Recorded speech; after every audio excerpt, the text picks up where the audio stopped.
Hello everyone, my self Vinita. So guys, कल हमने अपनी वीडियो में जो आपके पास एक्सरसाइज 4.3 थी उसमें 3 क्वेश्चंस किए थे। हमें उसमें क्या दिया गया था, हमें स्टेटमेंट दी गई थी और हमें उनको क्या करना था, उसको एक वर्ड प्रॉब्लम दी गई थी, हमें उसको पहले इक्वेशन बनाना था, उसके बाद हमें उसको ग्राफ प्लॉट करना था। ठीक है, तो वो आपके पास एक्सरसाइज थी। उसके बाद हमने उसके सॉल्यूशंस फाइंड आउट किए क्वेश्चन में कि वो जो आपके पास एक पॉइंट दिया गया है वो उसका सॉल्यूशन है या नहीं है। तो आज हम इसको कंटिन्यू करते हैं एक्सरसाइज को, जिसमें आपका क्वेश्चन नंबर 6 रहेगा। If the work done by a body on application of a constant force is directly proportional to the distance traveled by the body। आपके पास जो स्टेटमेंट दी है वो क्या दी हुई है, ये कह रहा है if the work done by a body, एक बॉडी के द्वारा जो वर्क डन किया गया है on application of a constant force, जब कोई कांस्टेंट फोर्स अप्लाई किया जाता है, is directly proportional to the distance travelled by the body. वो क्या है, जो वर्क डन है वो क्या है, directly proportional to the distance travelled by body. जो बॉडी ने जो डिस्टेंस ट्रेवल किया है उसके क्या है, डायरेक्टली प्रोपोर्शनल। अब देखिए यहाँ पे डायरेक्टली प्रोपोर्शनल का हम मतलब समझ लेते हैं। डायरेक्टली का मतलब आपके पास देखिए क्या होता है, अगर मैं कहूँ ये आपके पास देखिए जो ये अल्फा टाइप जो होता है ये क्या होता है, डायरेक्टली का सिंबल होता है। अब ये जो x है वो मान लो मैं कहूँ कि x जो है वो डायरेक्टली प्रोपोर्शनल टू क्या है, y। अब डायरेक्टली का मतलब होता है, देखिए अगर मैं दोनों ही देखिए यहाँ पे वेरिएबल्स है, अगर मैं y की वैल्यू को कुछ भी कोई भी वैल्यू पुट करती हूँ तो डायरेक्टली प्रोपोर्शनल में x की वैल्यू भी कॉरस्पॉन्डिंगली वेरी करेगी। अगर आप y की वैल्यू को बढ़ा रहे हो तो x की वैल्यू भी बढ़ेगी, और अगर y की वैल्यू को घटा रहे हो तो x की वैल्यू भी घटेगी।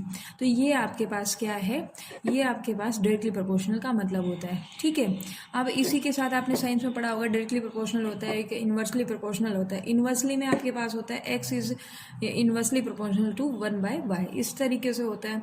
आप देखिए इन्वर्सली का मतलब होता है कि 1/y होना। अब देखिए y जब वेरी करेगा, अगर y बढ़ रहा है तो x की वैल्यू ऑटोमेटिकली घटेगी, और जब y की वैल्यू घट रही है तो x की वैल्यू ऑटोमेटिकली बढ़ेगी। तो ये होता है इन्वर्सली प्रोपोर्शनल और ये होता है डायरेक्टली प्रोपोर्शनल। तो आपके क्वेश्चन में डायरेक्टली प्रोपोर्शनल का दिया गया है।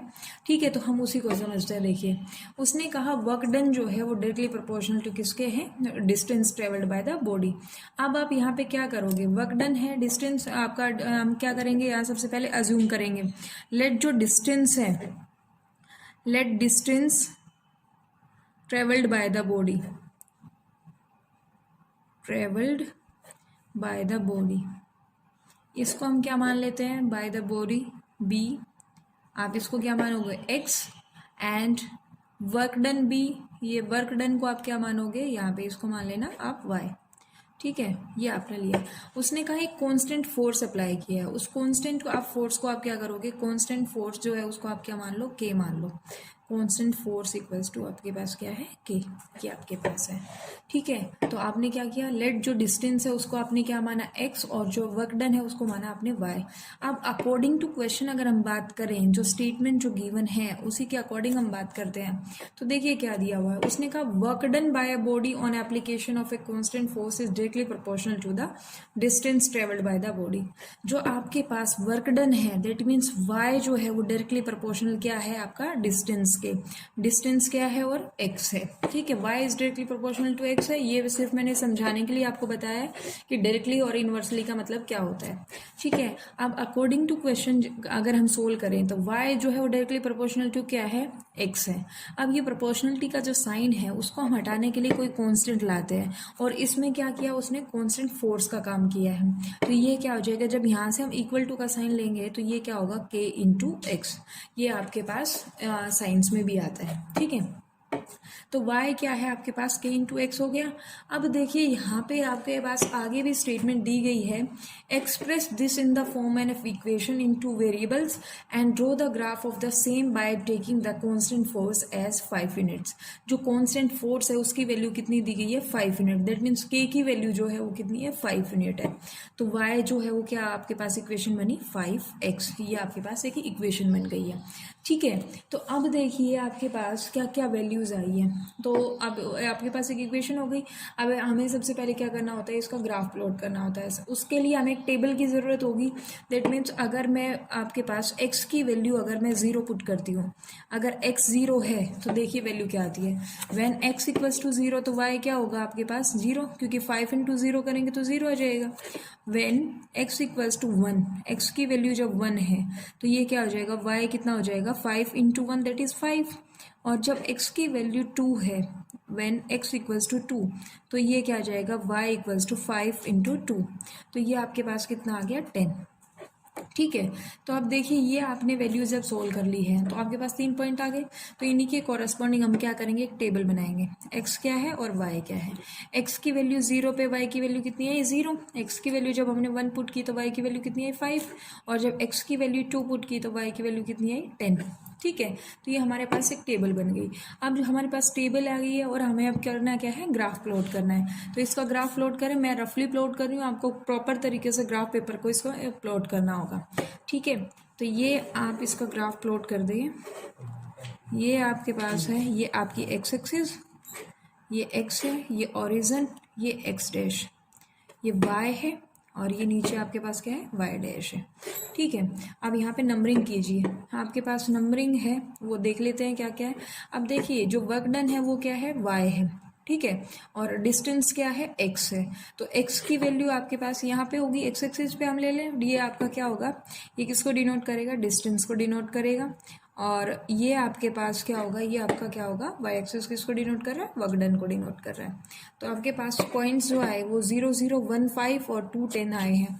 ठीक है। तो यहाँ से अगर हम इनको नाम दे दें 1 2 3 4 5 6, मैं इसको रफली ड्रॉ कर रही हूँ, 7 8 9 और ये आपके पास यहाँ पे अब 10 लगा लीजिए। ठीक है। ये 10 हो गया।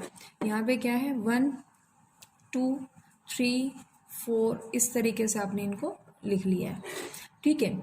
आप देखिए आपके पास पॉइंट क्या है 0 0। फर्स्ट पॉइंट क्या है यहाँ पे 0,0, ये आपका ओरिजिन हो गया। सेकंड है 1,5, ये आपके पास पॉइंट कहाँ पे होगा, यहाँ पे कहीं लाई करेगा, 1,5 पॉइंट है ये। अब उसके बाद है 2,10, 2,10 आपका कहाँ पे, यहाँ पे हम कह सकते हैं यहाँ पे कहीं लाई कर रहा है। मैं इसको रफली ड्रॉ कर रही हूँ, मैं बार बार बोल रही हूँ आपको कि मैं इसको रफली ड्रॉ कर रही हूँ। ठीक है। तो आप इसको प्रॉपर तरीके से जब स्केल वगैरह का यूज़ करोगे तो ये कंप्लीट आपके पास प्रॉपर तरीके से आ जाएगा। तो अब देखिए ये आपके पास है, तो मैं अगर इन पॉइंट्स को, ये जो तीनों पॉइंट्स हैं उनको मैं मीट कराती हूँ तो क्या होगा, एक स्ट्रेट लाइन बनती है। तो हमने पहले भी पढ़ा है जो लीनियर इक्वेशन 2 वेरिएबल होगी वो हमेशा कैसा होगा, एक स्ट्रेट लाइन बनाएगा।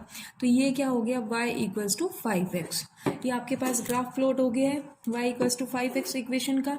अब देखिए उसने ये तो यहाँ तक था कि आपको उसने क्या कहा था, ग्राफ प्लॉट कीजिए, लेकिन अब उसने आगे भी क्वेश्चन कहा है, also read from the graph the work done when distance traveled by the body is 2 units। जब जो डिस्टेंस है वो 2 यूनिट होगा तो आपको बताना है कि वर्क डन कितना है। अब देखिए ग्राफ में देखिए यहाँ पे क्या है 2 और 2 के कॉरस्पॉन्डिंग y की वैल्यू कितनी थी 10। तो आप यहाँ पे लिखोगे जब डिस्टेंस 2 यूनिट्स है तो वर्क डन कितना होगा 10 यूनिट्स। और जब आपके पास 0 यूनिट आपके पास डिस्टेंस है, जब उसने डिस्टेंस ट्रैवल ही नहीं किया, सेकेंड पार्ट जो था, तो आपके पास वर्क डन भी क्या होगा 0। तो फर्स्ट पार्ट जो है व्हेन, आप यहाँ पे लिखोगे व्हेन डिस्टेंस इक्वल्स टू क्या होगा 2 यूनिट्स, तो आपके पास वर्क डन जो होगा, तो देन वर्क डन क्या होगा 10 यूनिट्स आपके पास होगा। ये आपको ग्राफ में से ही रीड करना था। देन वर्क डन जो होगा वो कितना होगा 10 यूनिट्स। और जब आपके पास सेकेंड पार्ट है, जब डिस्टेंस 0 होगा, व्हेन डिस्टेंस इज 0, तो ये आपके पास क्या होगा, ये 0 यूनिट है। तो जब आपका डिस्टेंस ट्रैवल ही नहीं किया गया है, कोई डिस्टेंस ट्रैवल किया ही नहीं गया है, तो वर्क डन क्या होगा 0। ठीक है। तो ये इस तरीके से आपने इस क्वेश्चन को सोल्व किया। तो ये इसके 2 पार्ट्स थे, उसमें पूछा गया था। मैं एक बार दोबारा से आपको बता देती हूँ क्वेश्चन का मतलब क्या है। क्वेश्चन कहा गया है आपको, if the work done by a body on application of a constant force is directly proportional to the distance travelled by the body. जब किसी भी बॉडी पे वर्क डन, आपका मतलब ये कह रहा है कि जो work done by a body, जो एक बॉडी के द्वारा जो काम किया गया है, कोई ऑब्जेक्ट उससे जब कोई काम किया, वर्क डन किया है, कब किया है? जब कोई फोर्स अप्लाई किया जाता है उस बॉडी पे, जब वो वर्क डन जो है वो डायरेक्टली प्रोपोर्शनल टू किसके? Distance travelled by the body. जो बॉडी है उसने जितना डिस्टेंस ट्रेवल किया उसके डायरेक्टली प्रोपोर्शनल है। ठीक है, express in the form of an equation in two variables. तो आपके पास जो स्टेटमेंट थी, जो कंडीशन है, उसको आपको क्या करना था? एक इक्वेशन में फॉर्म करना था जिसमें 2 वेरिएबल्स हो, and draw the graph of the same. आपको जो इक्वेशन बनी है, अब उसका क्या करना है? आपको ग्राफ प्लॉट करना है by taking the constant force as 5 units. तो जो डिस्टेंस है, जो कांस्टेंट फोर्स है, उसको आपको क्या लेना है? 5 यूनिट्स लेना है। Also read from the graph the work done when, ये आपको सेकंड पार्ट दे दिया गया है। Also read from the graph the work done when distance travelled by the body is 2 unit. जब डिस्टेंस 2 यूनिट है तो वर्क डन कितना होगा, और जब 0 यूनिट है तो वर्क डन कितना होगा। ठीक है, तो आपके पास डायरेक्टली प्रोपोर्शनल का मतलब क्या था? सबसे पहले हम उसको अज्यूम करेंगे कि एक्स किस कौन सी वैल्यू को माना है, डिस्टेंस को माना है, वर्क डन को माना है। तो वो सबसे पहले हम मेंशन करेंगे हर एक क्वेश्चन में। Let distance travelled by the body be X and work done be Y. ये हमने मान लिया कि जो डिस्टेंस है वो एक्स यूनिट है और वर्क डन जो है वो क्या है? वाई है। तो कॉन्स्टेंट फोर्स अप्लाई किया गया तो उसको हमने क्या माना? के मान लिया है। तो अकॉर्डिंग टू क्वेश्चन अगर देखा जाए तो वर्क डन जो था वो क्या था? डायरेक्टली प्रोपोर्शनल टू किसके था? एक्स के। तो आपके y is directly proportional to x। जब हमने प्रोपोर्शनलिटी का साइन हटाया तो एक प्रोपोर्शनलिटी कांस्टेंट आया, और वो फोर्स कांस्टेंट आपका क्या है? k हमने अज्यूम कर लिया। तो y इक्वल्स टू kx। अब उसने कहा है कि जो k की वैल्यू कितनी होगी? 5 आपको लेनी है। तो y इक्वल्स टू 5x आपके पास इक्वेशन बन गई। अब आपके पास जो इक्वेशन बन गई उससे हमें क्या करना है? ग्राफ प्लॉट करना है। ग्राफ प्लॉट करने के लिए हमारे पास पॉइंट्स होने चाहिए। वो पॉइंट्स हम कैसे फाइंड आउट करेंगे? x की वैल्यू हम पुट करते जाएंगे, उसके कॉरस्पॉन्डिंग y की वैल्यू हमें मिलती जाएंगी। तो हमने x की वैल्यू को 0 पुट किया तो y की वैल्यू 0 आई। जब x की वैल्यू 1 पुट की तो y की वैल्यू कितनी है? 5। और जब x की वैल्यू 2 यूनिट पुट की तो y की वैल्यू कितनी है? 10। तो इसी के ऊपर बेस्ड हमने एक टेबल बनाई और टेबल के जरिए हमने क्या किया? एक ग्राफ प्लॉट कर दिया। रफली ग्राफ प्लॉट कर दिया गया है। ये आपके पास एक स्ट्रेट लाइन ग्राफ होगा, क्योंकि हमें पता है जो लीनियर इक्वेशन इन 2 वेरिएबल्स है उसका जो ग्राफ होता है वो कैसा होता है? स्ट्रेट लाइन ग्राफ होता है। तो अब आपसे क्वेश्चन में पूछा गया था कि जो आपके पास डिस्टेंस है, अगर 2 यूनिट है तो वर्क डन कितना होगा, और 0 यूनिट है तो वर्क डन कितना होगा। तो हमने बता दिया है, जब 2 यूनिट का डिस्टेंस है तो वर्क डन कितना? 10 यूनिट्स। और जब डिस्टेंस 0 यूनिट है तो वर्क डन कितना होगा? 0 यूनिट। जब डिस्टेंस ही ट्रेवल नहीं हुआ तो वर्क डन होगा ही नहीं, या फिर हम कहें कि वर्क डन ही नहीं है तो डिस्टेंस ट्रेवल नहीं होगा। ठीक है, तो आपके पास जब 0 0 है तो वो ओरिजिन पे लाई करेगा। ये आपका पास ओरिजिन पॉइंट था। ठीक है, आई होप आप सभी को ये समझ में आ गया है। तो नेक्स्ट क्वेश्चन की तरफ चलते हैं। क्वेश्चन नंबर 7 जो है वो दिया गया है। मैंने स्टेटमेंट पहले ही लिख ली है ताकि टाइम वेस्ट ना हो। ठीक है, तो आप स्टेटमेंट को देखिए। यामिनी एंड फातिमा 2 लड़कियां हैं। 2 students of class 9th of a school together contributed ₹100 towards the Prime Minister Relief Fund to help the earthquake victims। जो अर्थक्वेक पीड़ित जो होते हैं, जो भूकंप पीड़ित जो होते हैं, उनकी हेल्प करने के लिए यामिनी और फातिमा 2 लड़कियां हैं 9th क्लास की। उन्होंने क्या किया? उन्होंने कंट्रीब्यूशन दिया, अपना सहयोग दिया। 100 रुपये डोनेट करके उन्होंने किसमें? प्राइम मिनिस्टर रिलीफ फंड में डोनेट किया उन्होंने।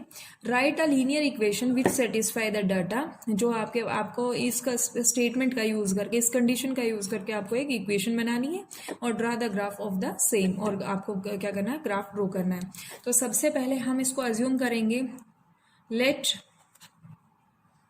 कंट्रीब्यूशन बाय यामिनी, ये क्या है? x रुपीज, एंड फातिमा भी, एंड कंट्रीब्यूशन बाय फातिमा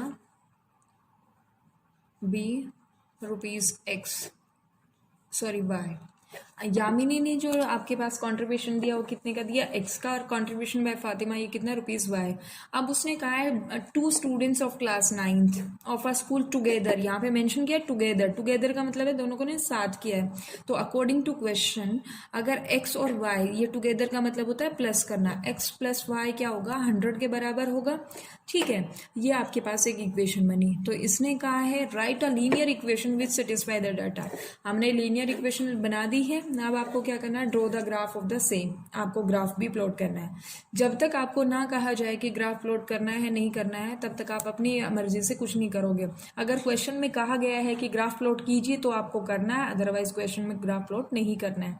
अब इस क्वेश्चन में देखिए, draw the graph of the same, आपके पास जो डेटा दिया है उसके कॉरस्पॉन्डिंग आपको ग्राफ प्लॉट करना है। तो आपके पास इक्वेशन क्या हुई, x + y = 100, ये आपके अकॉर्डिंग टू क्वेश्चन हम चले। अब यहाँ से y की वैल्यू फाइंड आउट करो, ये कितना होगा 100 - x, ये आपकी वैल्यू आ गई है। ठीक है, अब यहाँ से हम ग्राफ प्लॉट करने के लिए हमारे पास टेबल होनी चाहिए, तो यहाँ से टेबल बनाते हैं। व्हेन x = 0, x की वैल्यू 0 है तो y कितना आ गया 100, क्योंकि 100 में से 0 जाएगा तो 0, आपके पास 100 बचेगा। व्हेन x = 50, x की वैल्यू आप रखिए 50, तो ये y की वैल्यू कितनी होगी 100 - 50, दैट इज 50। और जब आपके पास x की वैल्यू 100 होगी, x की वैल्यू जब हमने 100 रखी तो 100 - 100 दैट इज 0। तो आपके पास एक टेबल आया, जो टेबल है वो इस तरीके से x और y, मैंने 3 पॉइंट्स फाइंड आउट किया, आप 4 भी कर सकते हो 5 भी कर सकते हो, लेकिन 3 से कम मत कीजिएगा। ठीक है, तो x की वैल्यू जब 0 है तो y की वैल्यू कितनी आई 100, जब x की वैल्यू 50 है तो y की वैल्यू कितनी है 50, और 100 पे y की वैल्यू है 0। ये आपने टेबल बना लिया। अब उसने कहा था draw the graph of the same data, तो आपको ग्राफ प्लॉट करना होगा। तो ग्राफ किस तरीके से हम प्लॉट करेंगे, देखिए ये आपके पास ग्राफ होगा, यहाँ से ले लेते हैं, इस तरीके से है। ये आपके पास 10, ये 20, 30, 40, 50, 60, 70, 80, 90, 100, और ये आपके पास क्या है y। ठीक है, नीचे y डैश है, इसको आप x डैश कहोगे, ये आपके पास ओरिजिन है। ठीक है, यहाँ से पॉइंट प्लॉट कीजिए, ये 10, ये 20, 30, 40, 50, 60, 70, 80, 90, 100, इस तरीके से मैं रफली पॉइंट्स को प्लॉट कर रही हूँ। अब देखिए x की वैल्यू 0 और y की वैल्यू कितनी है 100। जब आपको पता है कि जब x दैट मीन्स एब्सिसा 0 और ऑर्डिनेट आपके पास दिया गया है, तो वैल्यू कहाँ लाई करेगी, y एक्सिस पे लाई करेगी। तो ये पॉइंट क्या आ गया 0, 100 आपके पास पॉइंट आ गया। ठीक है, नेक्स्ट पॉइंट है 50, 50, तो ये 50 यहाँ पे है और ये वाली वैल्यू आपके पास कहाँ पे, यहाँ पे, तो ये पॉइंट यहाँ कहीं लाई करेगा। ये क्या हो गया 50, 50, ये आपके पास पॉइंट हो गया।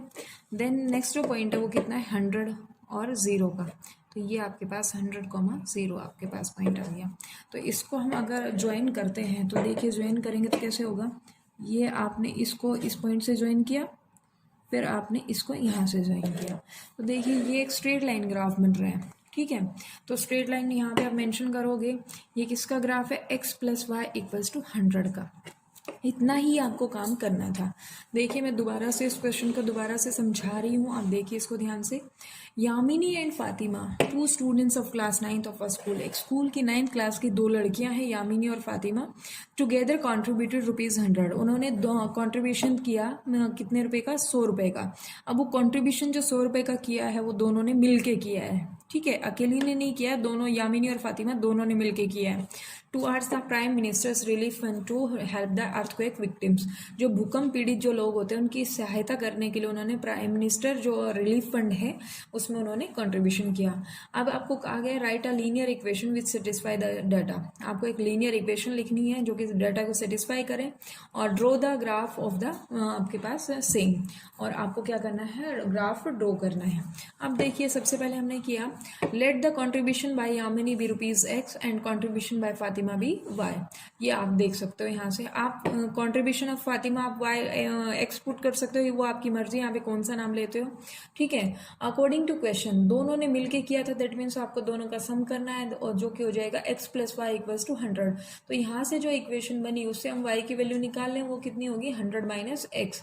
अब हमारे पास इक्वेशन तो आ गई है, अब हमें क्या करना है ग्राफ प्लॉट करना है। ग्राफ प्लॉट करने के लिए हम क्या करेंगे, x की वैल्यू देंगे और y की वैल्यू आप फाइंड आउट कर सकते हो। तो मैंने 3 पॉइंट्स के लिए यहाँ पे y की वैल्यू फाइंड आउट की है, x की वैल्यू को 0 पुट किया तो y की वैल्यू मेरे पास 100 आई, और x की वैल्यू को मैंने जब 50 पुट किया तो y की वैल्यू कितनी आई 50। उसके बाद x की वैल्यू को 100 पुट किया तो y की वैल्यू कितनी आई 100। तो उसके ऊपर बेस मैंने एक टेबल कंस्ट्रक्ट की, उस टेबल का यूज़ करके मैंने ग्राफ प्लॉट कर दिया, जो कि आपका कैसा है, एक लीनियर ग्राफ है। ठीक है, तो यहाँ पे आप इक्वेशन को मेंशन कर देंगे। ये तो था आपका 7th क्वेश्चन, जो कि बहुत ईजी सा क्वेश्चन था। तो चलिए आप नेक्स्ट क्वेश्चन की तरफ चलते हैं। नेक्स्ट क्वेश्चन है आपके पास, in countries like USA and Canada, जो आपके पास यूएसए और जो कनाडा जैसी कंट्रीज हैं, temperature is measured in Fahrenheit. जो टेम्परेचर है वो किस में मेजर किया जाता है, फ़ारेनहाइट में मेजर किया जाता है। Where as in countries like India, और इंडिया जैसी कंट्रीज में क्या किया जाता है, it is measured in Celsius. जो टेम्परेचर है वो क्या किया जाता है, सेल्सियस में मेजर किया जाता है। Here is a linear equation that converts Fahrenheit to Celsius. जो फ़ारेनहाइट है जो उसको सेल्सियस में कन्वर्ट करने के लिए आपके पास एक इक्वेशन दी गई है, that is F equals to 9/5 of C plus 32। ये इक्वेशन स्टैंडर्ड इक्वेशन होती है, ये आपको साइंस में याद करनी होती है, यहाँ पे आपको दी हुई है।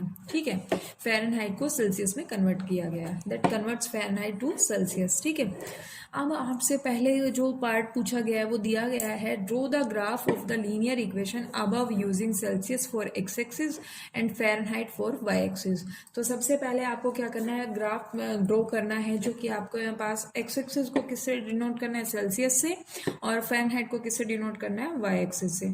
ठीक है, तो अगर आपके पास जो क्वेश्चन है वो इस तरीके से पहला ही पार्ट दिया गया है, तो हमें क्या करना होगा, हमें c की वैल्यू पुट करते जाए, हमारे पास किसकी वैल्यू आ जाएगी, f की वैल्यू मिलती जाएगी। तो आपके पास इक्वेशन दी हुई है, तो इसका अगर सोल्यूशन करते हैं तो f जो है वो कितना है, 9/5 ऑफ c प्लस 32। सबसे पहले आप क्या करो, यहाँ से वैल्यू निकालना शुरू करो। अगर मेरे पास c को मैं -40 रख लेती हूँ, ठीक है, c आपके पास है, if when c equals to -40, आप कोई भी वैल्यू यहाँ पे पुट कर सकते हैं, तो f कितना होगा, f होगा 9/5 इंटू -40 प्लस 32। ये आपके पास जब सोल्व किया तो ये -8 पे गया, ये कितना हो गया, -72 प्लस 32, दैट इज -40। तो जब आपने c की वैल्यू -40 पुट की तो y की आपके पास f की वैल्यू भी कितनी आई, -40।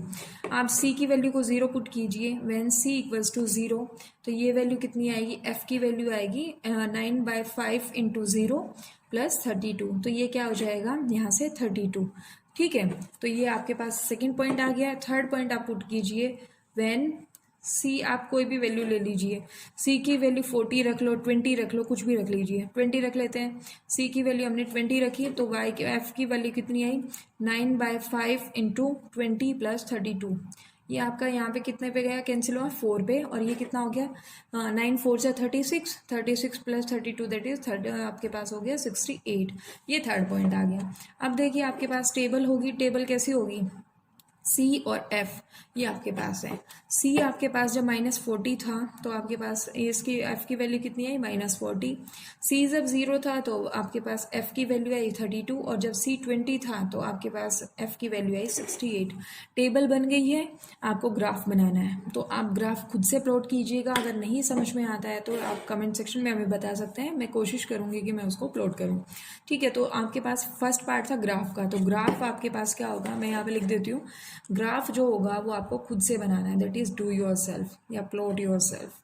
ठीक है, ये आपके पास है। फर्स्ट पार्ट तो था ये ग्राफ का, मैंने टेबल बना दी है, इक्वेशन दी हुई थी, टेबल बना दी, आपको ग्राफ खुद से प्लॉट करना है।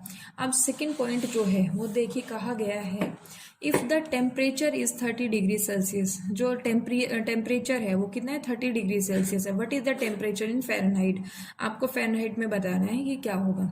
देखिए यहाँ पे अगर इसको सोल्व किया जाए, टेम्परेचर आपको कितना दिया है, सेकंड पार्ट है, व्हेन C की वैल्यू आपको दी गई है कितना, 30 आपके पास दिया हुआ है। व्हेन C इक्वल्स टू 30, तो F क्या होगा, F के लिए क्या करोगे, 9/5 ऑफ C प्लस कितना होता है 32, ये आपके पास इक्वेशन होती है। तो अब यहाँ पे आप वैल्यू पुट कीजिए F की, F से वैल्यू पुट करेंगे C की, तो ये कितना हो जाएगा, 30 प्लस कितना होगा 32, यहाँ से इसको कैंसिल करेंगे तो 6 हो गया, that is 54 plus 32, that is आपके पास जो वैल्यू आई वो आई 86 डिग्री। तो जब आपके पास C की वैल्यू 30 है तो F कितना आया आपके पास, 86 वैल्यू आई। ठीक है, ये तो है सेकंड पार्ट। थर्ड पार्ट है, आपको बताया गया है जब फ़ारेनहाइट दैट मीन्स आपके पास अब एफ की वैल्यू दी गई है तो आपको क्या करना है, सी की वैल्यू फाइंड आउट करनी है। एफ आपको दिया गया है 95 डिग्री, तो आपको क्या करना है, सी की वैल्यू फाइंड आउट करनी है। तो इक्वेशन आपकी सेम ही रहेगी। एफ क्या होगा, 9/5 ऑफ सी प्लस 32 डिग्री, ये आपके पास है। अब यहाँ से f की वैल्यू आपको दी गई है, जिसकी वैल्यू पुट की दी गई है वो आप सबसे पहले पुट करेंगे, देन वैल्यू फाइंड आउट करेंगे। तो ये कितना होगा, 9/5 c प्लस 32।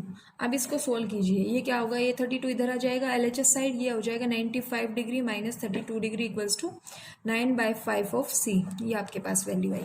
अब इसको हम सोल्व करते हैं। 95 में से 32 को हमें माइनस करना है, तो 5 में से 2 माइनस हुए 3 और 9 में से 3 माइनस हुए तो ये 63 हो गया। ये कितना है, 9/5 ऑफ सी, ये आपके पास है। अब हमें तो वैल्यू किसकी चाहिए, सी की चाहिए, तो सी की वैल्यू करेंगे तो क्या होगा, 63 इंटू 5/9, ये आपके पास वैल्यू होगी। ये कितना आ जाएगा, यहाँ से कट करें अगर इसको तो ये 7 पे कैंसिल करेगा, 9 7 जा 63, तो ये कितना आ गया 35। तो देखिए जब एफ की वैल्यू 95 है तो सी की वैल्यू कितनी आई, 35। अब नेक्स्ट आपको दिया गया है, जो फोर्थ पार्ट है वो आपको दिया गया है। If the temperature is 0 degree Celsius, what is the temperature in Fahrenheit? और if the temperature is 0 degree Fahrenheit, what is the temperature in Celsius? तो आपको 0 पे वैल्यू फाइंड आउट करनी है। तो यहाँ पे फोर्थ पार्ट में दिया गया है when c इक्वल्स टू 0, तो हमें f की वैल्यू फाइंड आउट करनी है। तो f कितना होगा, ये होगा 9/5 इंटू 0 प्लस 32, तो ये आपके पास वैल्यू आई 32। तो हम ये कह सकते हैं जब c 0 है तो f कितना है, 32। नेक्स्ट आपको कहा गया है जब f 0 है, f कितना है 0 डिग्री, तो आपसे पूछा गया है कि c की वैल्यू कितनी आएगी। c की वैल्यू हम यहाँ से सोल्व करेंगे तो 0 इक्वल्स टू क्या होगा, 9/5 c प्लस 32, आपको स्टैंडर्ड इक्वेशन में वैल्यू पुट करनी है। तो यहाँ से देखिए 0 है, ये 32 इधर आएगा तो माइनस का हो गया, ये कितना है 9/5 ऑफ c की वैल्यू फाइंड आउट कीजिए, माइनस 32 इंटू 5/9। जब हम इसको सोल्व करेंगे तो ये आपके पास जो वैल्यू आएगी वो कितनी आएगी, -17.77 डिग्री, ये आपके पास वैल्यू मिलेगी। ठीक है, तो ये था आपका फोर्थ पॉइंट। अब आपको क्या करना है, फिफ्थ पॉइंट में आपको फिफ्थ जो पार्ट दिया गया है उसमें कहा गया है if there is a temperature which is numerically the same in both Fahrenheit and Celsius, क्या ऐसा कोई टेम्परेचर है जो न्यूमेरिकली फ़ारेनहाइट और सेल्सियस में बराबर है। इफ़ यस अगर है तो फाइंड कीजिए इसको। तो फिफ्थ पार्ट में आपको क्या करना है, देखिए फिफ्थ पार्ट देख लेते हैं एक बार। उसने कहा है कि ऐसा कोई टेम्परेचर है जो फ़ारेनहाइट और सेल्सियस में बराबर हो, तो आपको क्या करना है, अगर देखिए न्यूमेरिकली बराबर है दैट मीन्स एफ और सी की वैल्यू बराबर होगी, तो हम यहाँ पे लिख सकते हैं when F equals to C, F और सी दोनों बराबर है तो क्या होगा। ठीक है, तो इसको हम सबसे पहले सोल्व करते हैं। ये कितनी हो जाएगी, एफ इक्वल्स टू सी है, हमारे पास स्टैंडर्ड इक्वेशन क्या थी, 9/5 ऑफ सी प्लस 32। हमें ये फाइंड आउट करना है कि एफ और सी ऐसी कौन सी वैल्यू जिस पे ये टेम्परेचर दोनों बराबर होंगे, तो हमें या तो एफ की वैल्यू निकाल लें या फिर सी की वैल्यू निकाल लें। ठीक है, तो सबसे पहले हम किसकी वैल्यू निकाल लेते हैं, हम एफ को ही बराबर पुट कर दें सी के, तो सी को रिप्लेस कर दें एफ से, तो ये क्या हो जाएगा, F equals to according to question जो आपके पास कंडीशन है उसके अकॉर्डिंग चलते हैं। एफ और सी दोनों बराबर है तो मैं सी को रिप्लेस कर दूं एफ से, तो ये क्या हो जाएगा 9/5 ऑफ एफ प्लस 32। देखिए इसमें कहा गया है कि क्या ऐसा कोई टेम्परेचर है जो फ़ारेनहाइट और सेल्सियस में बराबर है न्यूमेरिकली, तो जब क्या लेंगे हम, एफ और सी बराबर होने चाहिए। तो अगर उसने पूछा अगर ऐसा कोई टेम्परेचर है तो उसको फाइंड आउट कीजिए, तो एफ और सी बराबर है तो मैं सी को रिप्लेस कर दूं एफ से। अब देखिए इस इक्वेशन को सोल्व करते हैं, F minus 9/5 of F equals to कितना होगा 32, ये आपके पास आ गया। अब इसको सोल्व करते हैं, यहाँ पे इसका एलसीएम लेते हैं, ये कितना होगा 5, ये हो गया 5f minus 9f equals to 32। ये कितना हो गया यहाँ से, ये आपके पास हो गया -4f/5 इक्वल्स टू 32। अब आपको सोल्व करना है f की वैल्यू, तो 35 इंटू 5/-4, ये आपके पास सोल्व हो गया। ठीक है, तो यहाँ से वैल्यू कितनी आई है -4 से जब कैंसिल करेंगे तो ये कितना हो जाएगा, ये -1 और ये हो गया 8, ये हो गया 40/-1, दैट इज आपके पास वैल्यू जो आई -40 डिग्री आई। तो हमारे पास ये टेम्परेचर ऐसा है जिसमें एफ और सी दोनों क्या होंगे, बराबर। तो आप क्या होगा, hence F equals to C equals to कितना होगा, -40 डिग्री। ये आपको क्वेश्चन सोल्व करना था। ठीक है, तो मैं इस क्वेश्चन को एक बार दोबारा से रिपीट कर देती हूँ। क्वेश्चन क्या कहा गया है देख लीजिए एक बार। In countries like USA and Canada, temperature is measured in Fahrenheit, whereas in countries like India, it is measured in Celsius. जो USA और कनाडा जैसी कंट्रीज हैं उनमें जो टेम्परेचर है वो फ़ारेनहाइट में आपका मेज़र किया जाता है, और इंडिया जैसी कंट्रीज में ये जो टेम्परेचर है वो किस में मापा जाता है, सेल्सियस में मापा जाता है। Here is a linear equation, उसने एक लीनियर इक्वेशन दी है जो स्टैंडर्ड इक्वेशन है, that converts Fahrenheit to Celsius. ये आपके पास कन्वर्जन के लिए एक इक्वेशन दी गई है, F equals to 9/5 of C plus 32, ये आपको इक्वेशन मेंशन है। उसने कहा draw the graph of the linear equation. जो ये लीनियर इक्वेशन है इसका क्या करोगे आप, ग्राफ मेजर करोगे। सेल्सियस वाली आपका एक्सिस को क्या लेना है, एक्स एक्सिस, और फ़ारेनहाइट को क्या लेना है, वाई एक्सिस। तो आप जब ग्राफ प्लॉट करो, जैसे ये ग्राफ प्लॉट कर रहे हैं हम, मान लो यहाँ पे कोई ग्राफ प्लॉट किया है तो सेल्सियस वाली साइड यहाँ पे आप मेंशन करोगे, ये आपके पास जो एक्स एक्सिस है उसको सेल्सियस लिखोगे, और जो आपके पास वाई एक्सिस है वो आप क्या लिखोगे, फ़ारेनहाइट। ये आपको क्वेश्चन में मेंशन करना होगा। अगर आपने क्वेश्चन मेंशन नहीं किया तो हो सकता है एग्जामिनर आपके नंबर यहाँ पे कट कर दे। ठीक है, तो आपके पास सबसे पहले आपको ग्राफ प्लॉट करना है, तो ग्राफ के लिए आपके पास इक्वेशन दी हुई है। इक्वेशन दी है तो उससे हम क्या करेंगे, एक टेबल बनाएंगे जिसमें एक्स की वैल्यू, दैट मीन्स सी की वैल्यू हमें पुट करेंगे तो हमें उसके कॉरस्पॉन्डिंग एफ की वैल्यू मिलेगी। तो हमने एक टेबल बना ली है। टेबल आपके पास इस तरीके से कुछ आएगी। आप कोई भी अदर पॉइंट दे सकते हो, वो आपकी मर्जी रहेगी। तो देखिए इसका जो ग्राफ है वो आपको क्या करना होगा, खुद से प्लॉट करना होगा। मैंने इक्वेशन बना दी है, अब आपको ग्राफ मैंने काफ़ी करा दी है तो आप उनको ग्राफ प्लॉट करोगे। ठीक है, अब जो सेकंड पार्ट है उसमें कहा गया है if the temperature is 30 degree Celsius, अगर जो टेम्परेचर है वो 30 डिग्री सेल्सियस है, what is the temperature in Fahrenheit. तो फ़ारेनहाइट में बताओ टेम्परेचर क्या होगा। अब देखिए जब क्वेश्चन में वैल्यू पुट की, दैट मीन्स सी की वैल्यू आपके पास 30 डिग्री है तो एफ की वैल्यू हमें फाइंड आउट करनी थी। तो एफ अगर हमारे पास सी हमारे पास 30 है तो हम यहाँ पे वैल्यू पुट करेंगे तो एफ कितना है हमारे पास, 86 डिग्री। उसके बाद जो थर्ड पार्ट था उसमें कहा गया कि एफ अगर 95 है तो सी की वैल्यू फाइंड आउट करो। तो अगर एफ की वैल्यू 95 तो हमने सोल्व किया तो आपके पास सी की वैल्यू कितनी आई, 35 डिग्री आई। उसके बाद आपके पास फोर्थ क्वेश्चन था, उसने कहा था अगर सेल्सियस में आपके पास जो टेम्परेचर वो 0 है तो एफ में फाइंड आउट कीजिए, और अगर एफ 0 है तो आपको क्या करना है, सी फाइंड आउट करना है। तो देखिए जब आपका सी 0 है तो एफ की वैल्यू कितनी आई, 32 डिग्री, और जब एफ आपके पास 0 डिग्री है तो सी की वैल्यू कितनी आई, -17.77 डिग्री, ये आपके पास वैल्यू आई। ठीक है, उसके बाद फिफ्थ पार्ट में आपसे पूछा गया कि ऐसा कोई टेम्परेचर है जिसमें एफ और सी दोनों की न्यूमेरिकली वैल्यू सेम हो। तो हमने क्या किया, एफ और सी को न्यूमेरिकली इक्वल मान के हमने उसको टेम्परेचर को फाइंड आउट किया। अब देखिए यहाँ पे मैंने सी को रिप्लेस किया एफ से, आप एफ को भी रिप्लेस कर सकते थे सी से, वो आपकी चॉइस रहेगी क्या आप उसको रिप्लेस करते हो। मैंने सी को एफ से रिप्लेस किया, एफ को जब सोल्व किया तो आपके पास जो वैल्यू आई वो कितनी आई, -40 डिग्री। तो ये जो -40 डिग्री है ये एक ऐसा टेम्परेचर है जिस पे दोनों की वैल्यूज क्या होंगी, बराबर होंगी। ठीक है, आई होप आप सभी को ये समझ में आया है। तो ये आपकी एक्सरसाइज 4.3 थी। 4.4 एक्सरसाइज का मैं एक क्वेश्चन बता देती हूँ आपको किस तरीके से आपको करना है। ठीक है, तो उसी के ऊपर बेस्ड आपको दूसरा भी क्वेश्चन सोल्व करना है। 2 ही क्वेश्चन दिए गए हैं उसमें। तो देखिए आपको क्वेश्चन नंबर फर्स्ट दिया गया है एक्सरसाइज का, यहाँ पे मैं मेंशन कर देती हूँ, एक्सरसाइज 4.4 ये आपको दी गई है। ठीक है, उसने कहा है give the geometric representation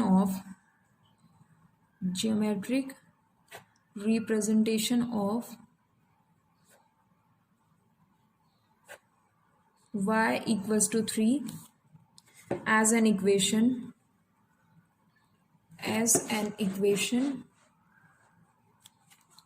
first part है इन वन वेरिएबल,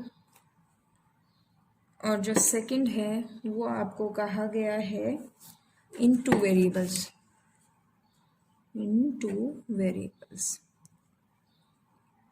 ये आपके पास है।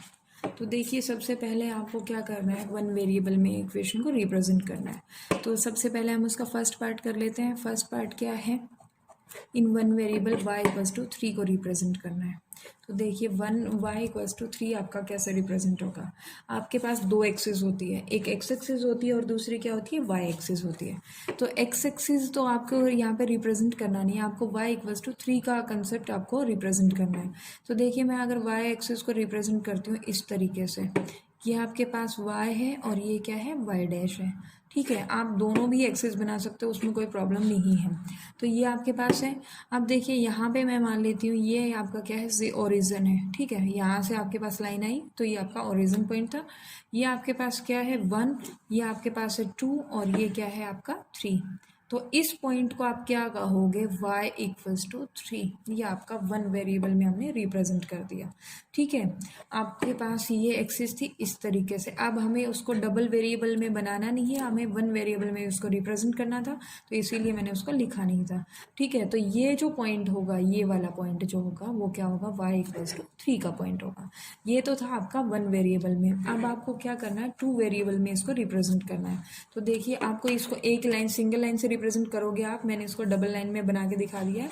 ये था वन वेरिएबल में। अब आपके पास करना है टू वेरिएबल में, इन टू वेरिएबल। तो आप इसको स्टैंडर्ड फॉर्म में आप इसको लिखिए पहले तो, in two variable. y equals to 3 है तो इसको हम क्या लिख सकते हैं, 0 into x plus y equals to क्या होगा, 3। ठीक है, ये आपने इसको मेंशन कर दिया। अब इसका ग्राफ हमें प्लॉट करना है। तो देखिए किस तरीके से हम इसको प्लॉट करेंगे। ये आपके पास इस तरीके से लाइन आपने प्लॉट की, ये आपका एक्स एक्सिस है, ये आपका एक्स डैश होगा, ये ओरिजिन होगा, ये वाई और ये क्या होगा, वाई डैश। तो देखिए यहाँ पे आपके पास पॉइंट क्या है, ये 1, ये 2, ये 3, इस तरीके से यहाँ पे मेंशन कर दे 1 2 3 4 5, इस तरीके से। ये -1 -2 -3, इस तरीके से 100 है आपके पास पॉइंट्स हैं। अब देखिए यहाँ पे सबसे पहली बात, x की वैल्यू जब 0 करेंगे तो y तो आपका है ही 3, तो आपके पास जो ये पॉइंट आया वो यहाँ आया। ठीक है, अब यहाँ पे x की वैल्यू आप कुछ भी दीजिए, y की वैल्यू हमेशा 3 आएगी, क्योंकि आपके पास x की वैल्यू को कोई भी आप वैल्यू देते हो यहाँ पे x को, ये आपका 0 के साथ मल्टीप्लाई करके उसको क्या बना देगा, 0 बना देगा। अगर मैंने x की वैल्यू दी है 1, तो 1 इंटू 0 दैट मीन्स 0, और 1 पे पॉइंट क्या आएगा आपका, 3 ही आएगा। तो आपका 1 पे पॉइंट क्या आया, 3, ये आपके पास आ गया। ठीक है, अब x की वैल्यू अगर मैं 2 देती हूँ तो आपके पास y की वैल्यू कितनी आएगी, 3 ही आएगी, क्योंकि x 2 और इंटू 0 करके वो क्या हो जाएगा, 0। तो ये आपके पास y की वैल्यू 3। तो अगर आप किसी भी पॉइंट पे इसकी वैल्यू देते हो तो y की वैल्यू हमेशा कैसी आएगी, 3 आएगी।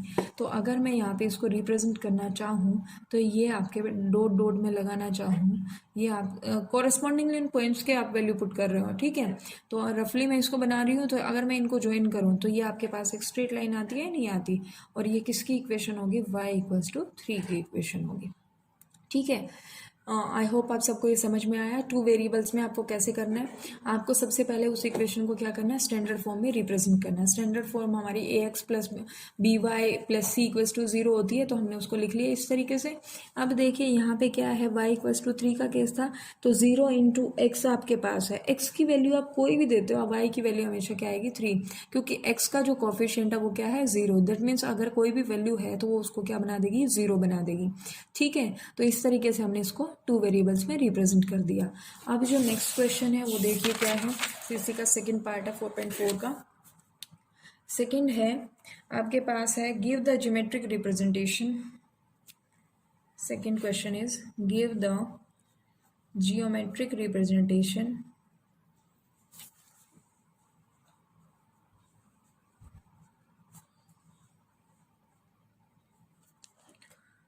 Of 2x plus 9 equals to 0 as an equation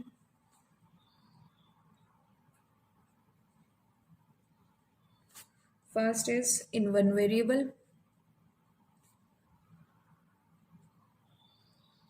or second one is in two variables.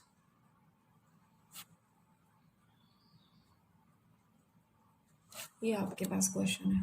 तो देखिए सबसे पहले अगर मैं यहाँ से वैल्यू फाइंड आउट करूँ, आपके पास इक्वेशन है 2x + 9 = 0। अगर मैं x की वैल्यू फाइंड आउट करती हूँ कितनी आती है, -9/2 आती है।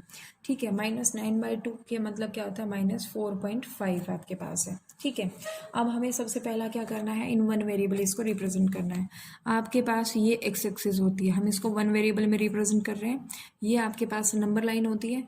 ठीक है, ये क्या है, 0, ये होगा -1, -2, -3, -4, इस तरीके से आपके पास है -5। ये आपके पास वैल्यूज़ है, ये 1 2 3 अप टू सोन, ये आपकी वैल्यूज़ है। अब आपके पास x की वैल्यू कितनी है, -4.5। तो ये -4.5 जो है वो यहाँ कहीं लाई करेगा, -4 और -5 के बीच में।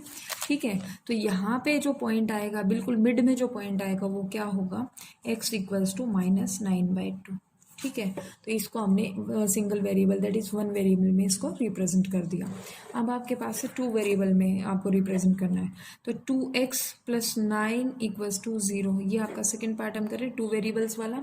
इन टू वेरिएबल्स आप मेंशन कर लो यहाँ पे, इन टू वेरिएबल्स। तो अगर हम इसको रिप्रेजेंट करेंगे टू वेरिएबल्स में तो किस तरीके से रिप्रेजेंट करेंगे वो देखिए। यहाँ से इसको स्टैंडर्ड फॉर्म में हम लिख लेते हैं। ये कितनी होगी, 2x + 0 × y + 9 = 0। ये हमने स्टैंडर्ड फॉर्म इसकी लिख ली। तो अब देखिए यहाँ से वैल्यू कैसे आएगी। ये आपके पास x एक्सिस है, ये आपके पास y एक्सिस है। देखिए ये x एक्सिस, ये क्या है x', और ये क्या है y, और ये क्या है y'। ठीक है, अब हमारे पास जो पॉइंट है वो क्या है, देखिए यहाँ पे हम इसको लिख लें -1 -2 -3 -4 -5 -6, इस तरीके से। ये 1 2 3 अप टू सोन, 1 2 3 -1 -2, इस तरीके से आपने पॉइंट्स दे दिए। अब देखिए यहाँ पे आपके पास y का जो कोफिशिएंट है वो क्या है, 0। दैट मीन्स y की हम कुछ भी वैल्यू पुट करें, x की वैल्यू हमेशा कितनी आएगी, -9/2। और वो -9/2 क्या है आपके पास, -4, यहाँ पे नहीं होगा, ये पॉइंट लाई करेगा यहाँ पे। ये कितना होगा, -9/2, 0 का पॉइंट होगा, ये वाला जो पॉइंट है। ठीक है, अब आपके पास क्या करना है, आपको ये आपके पास मिल गई ये वैल्यू। अब देखिए जब हमने x की वैल्यू, y की वैल्यू 0 पुट की तो x हमारे पास कितना है, -9/2।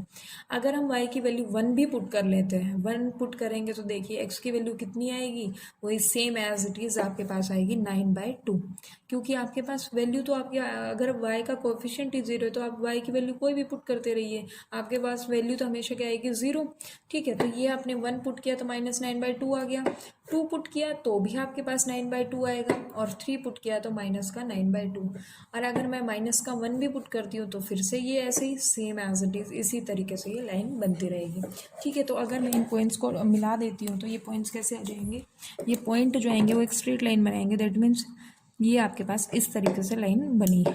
ठीक है, तो ये मैंने रफली ड्रॉ कर दिया है। ये आपके पास जो इक्वेशन थी वो क्या थी, टू वेरिएबल में है, और ये आपने वन वेरिएबल में इसको रिप्रेजेंट कर दिया है। तो ये आपके पास दो क्वेश्चन थे एक्सरसाइज 4.4 के। तो आई होप आप सभी को फोर्थ चैप्टर समझ में आ गया है। अगर आप किसी को भी फोर्थ चैप्टर समझ में नहीं आया है तो आप एक बार वीडियो को दोबारा से देखिए, और फिर भी अगर कोई डाउट रहता है तो हमें कमेंट करके आप बता सकते हैं। ठीक है, तो आज की वीडियो में इतना ही। Thank you so much.